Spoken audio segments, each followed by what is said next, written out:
I get it. You're so nervous and anxious because you know that you're about to get into a really difficult conversation with somebody and you've been avoiding it. You don't want to do it because it's so uncomfortable. And what if they're mad at you? So, in this episode, we're actually discussing how to have a difficult conversation without the other party getting upset and to actually restore the friendship.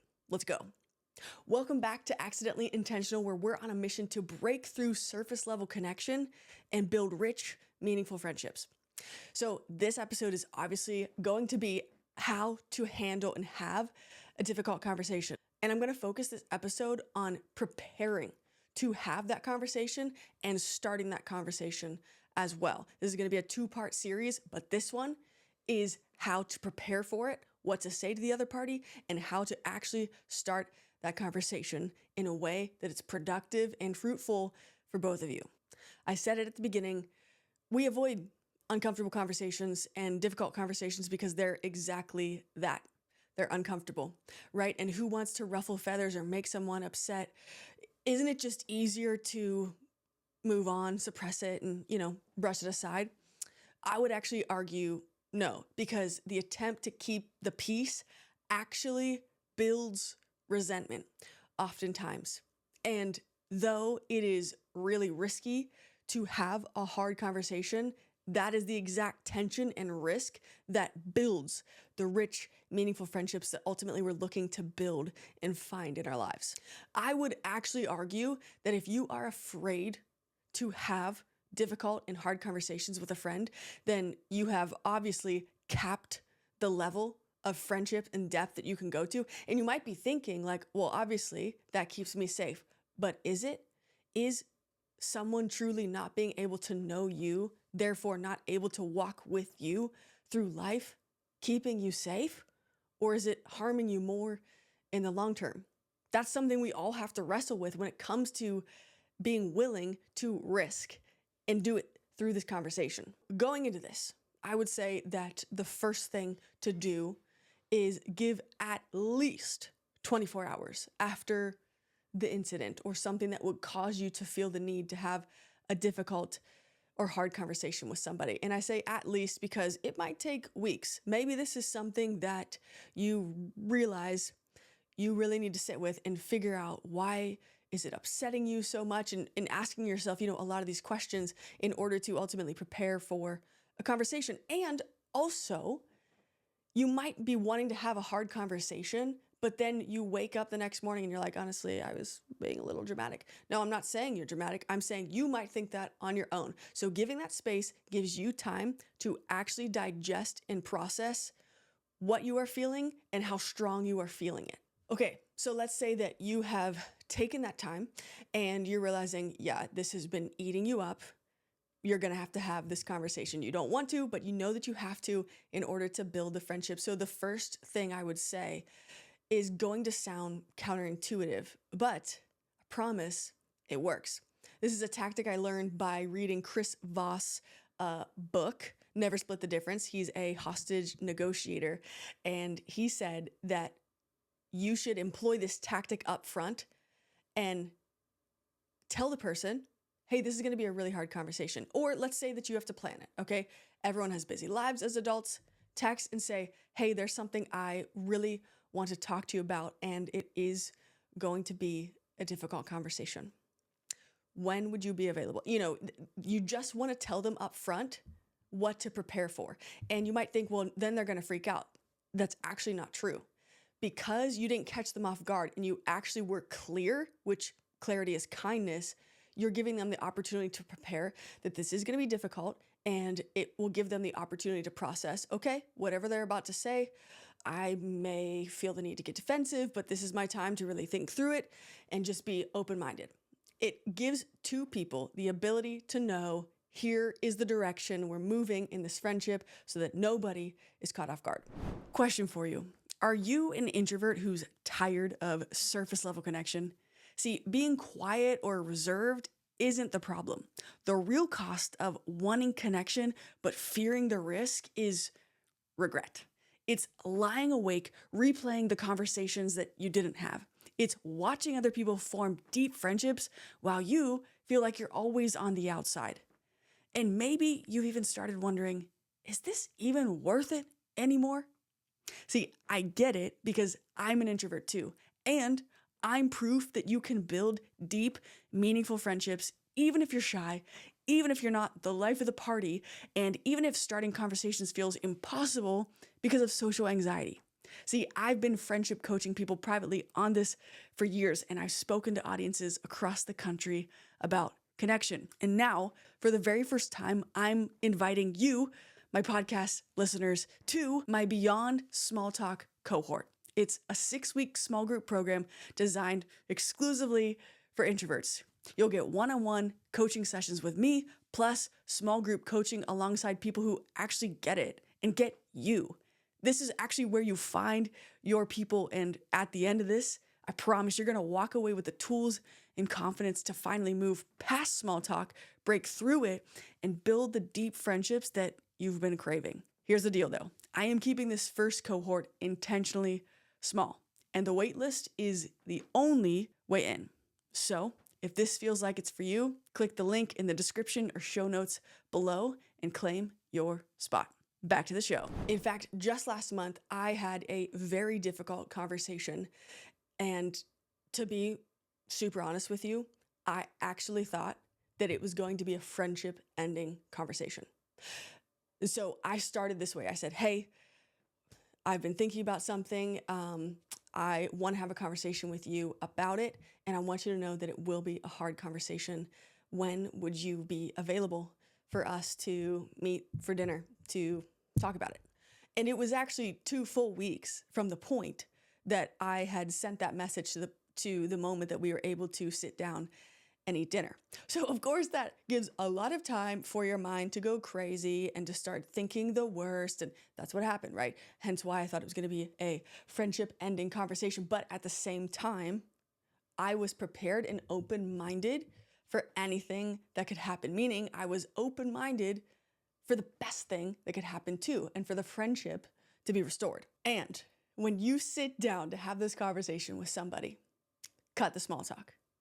Cut the small talk, because you're going to have the temptation to, how's work? And, try and make each other feel more comfortable, but you're actually feeling more uncomfortable the more the small talk continues, because you both know that that's not the reason you're there.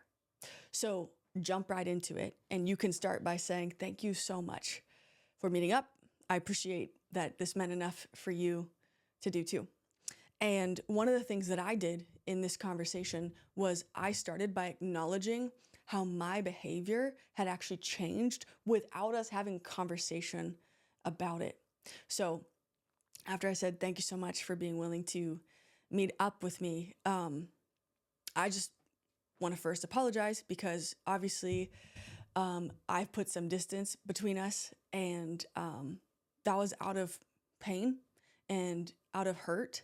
But I didn't communicate that to you, so that wasn't fair to you. So I just want to be upfront about that. And that being said, I need your help with something. Now, why do I need their help? Why would I say that? You say that because everyone has a desire to feel like they're serving a purpose, and we all want to help. And so it became more of a collaboration.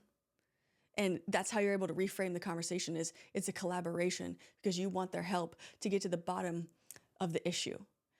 Now, I went on to talk about what I needed their help with more specifically. And I said, I have been really feeling hurt by, and I shared what happened.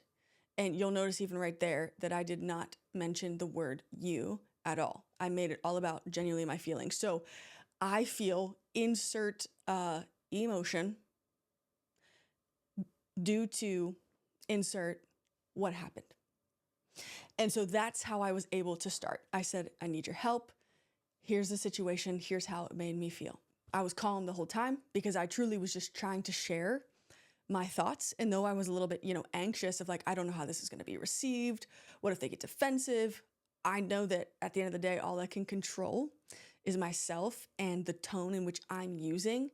And one thing I wasn't about to do was this tactic. If you've thought about doing this, don't do it. and you'll see why in a second. You don't want to come in sharing your emotions with a bait and switch situation. So let's say you wanted to tell them what happened, but instead of saying, hey, I felt hurt because of this, you go, hey, remember last week when you did that? Uh-huh. So this is what, that sucked. That maybe, yeah. No. Everyone's going to get defensive when they hear that because you took them one way and then you switched it. Don't talk about, do you remember?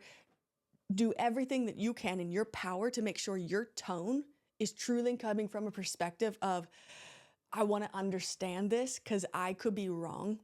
What I'm experiencing could be completely misunderstanding the situation, and I'm open-minded to hearing what could happen, okay? Not that your feelings are wrong, but that maybe how you received it was wrong or just needs more conversation and communication to flesh out what actually happened. And so you present, here's what hurt me, and then with curiosity, you just listen and hear what they have to say and don't ask questions from a defensive point of view. Oh yeah, well, if that was the case, then why'd you do that? That's never gonna go anywhere positive. So just listen and truly give them the opportunity to share what they have to say. Now, this conversation could obviously go a lot of ways. You could say that. You could do everything right, and the person could be like, well, I don't know what to tell you and they could get super defensive no matter what you did. Or they could say, I'm so sorry. I had no idea I hurt you in that capacity, especially. And then they can share, here's what I was thinking. Here's what was going on in my mind. And this hard conversation I had a month ago, I'm so glad I had this conversation because not only has our friendship never been stronger now as a result of having it, but I was completely wrong of my understanding of what happened. Like I didn't have the full context. And so I felt an emotion based on limited information. And so after hearing my hurt, my friend said, I'm so sorry. That was definitely not my intention. In fact, I can't even believe this happened because here's what I was feeling. Here's what I was going through. And, we didn't talk about it. But we talked through it right then. And genuinely, the friendship was restored. And so right there, what I just shared was just the prep and kind of the beginning of how the conversation could go. It could, of course, go a million different ways from there, but at least it's creating that springboard for a really healthy conversation.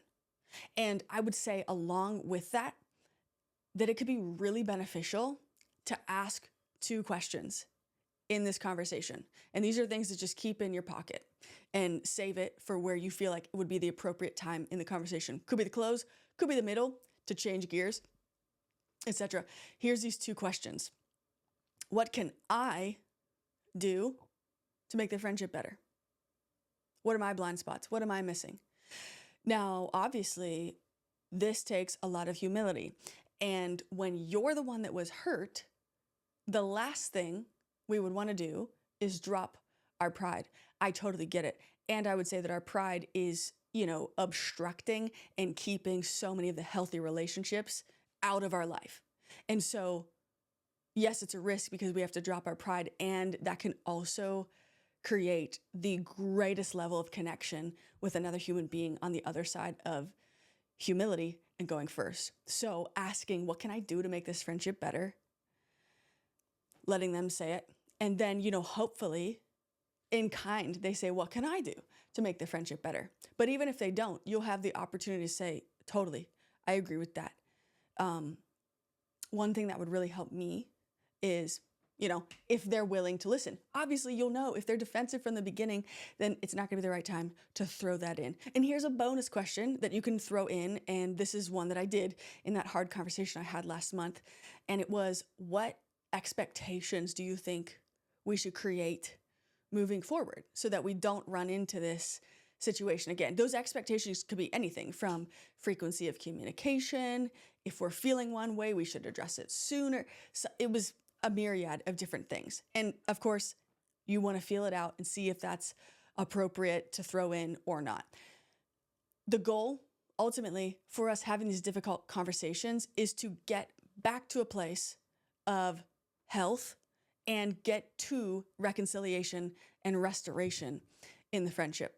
So if that is your heart behind this and not like, I need to tell them how bad they hurt me, then you're going to get to that place. Because if you're coming in with, they just need to hear me, that's not going to go positively, because there's no goal other than just throwing, your feelings against a wall and leaving them to clean it up, but they don't know how to clean it up because you don't know how to clean it up either, because you don't know what you're looking for. You just wanted to vent. So we want to make sure this is a productive conversation and that you have a hope and a goal in mind, and that part is especially as much as it depends on you to get back to a place of reconciliation and restoration. I hope that helps, but know that this is not over. This is a 2-part series. In fact, next week, in the next episode, I'm going to be discussing the 5 words to absolutely avoid when you're having this hard and difficult conversation, because the moment that you drop any of these 5 words, defensiveness goes up, and immediately that conversation starts spiraling downward, and we want to make sure we avoid that. So be sure to subscribe and have your notifications turned on to get that next episode next week. I believe that you are worth building incredibly rich friendships, and you are capable of having the difficult conversations to unlock the level of friendship that you've been hoping for your entire life. We'll see you next time.